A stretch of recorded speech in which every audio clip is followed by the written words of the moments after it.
From X-rays and MRIs to 5D imaging, technology has changed the medical landscape over the past few decades, except when it came to treating slow or abnormal heart rhythms. But now that's changed, as the first person in the U.S. has just received the world's first dual-chamber leadless pacemaker.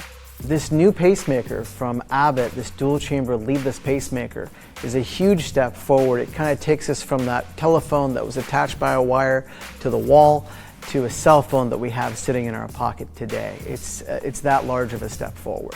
These are tiny little cylindrical units that are going to be implanted in the top and the bottom chambers of the heart. They're going to communicate wirelessly with each other on a beat-to-beat basis via communication called eye-to-eye communication. And that right there is going to enable the devices to continuously monitor how the heart is performing, what the heart rate is, and if it needs to be adjusted, it's going to be able to pace the heart faster to get it back to a normal rhythm. And going wireless is a game changer.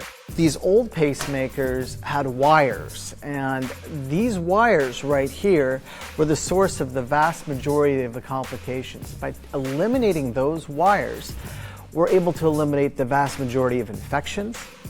We no longer have those wires break and have to replace them. And in addition, those wires don't block up the veins that they travel through and cause complications that way too. Next is the actual implant itself. It's far simpler, it's far easier for the patient.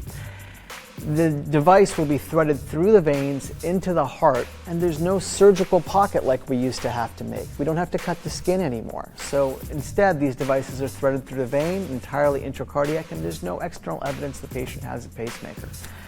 Lastly is the recovery. So the recovery that patients experience is far attenuated compared to traditional transvenous devices.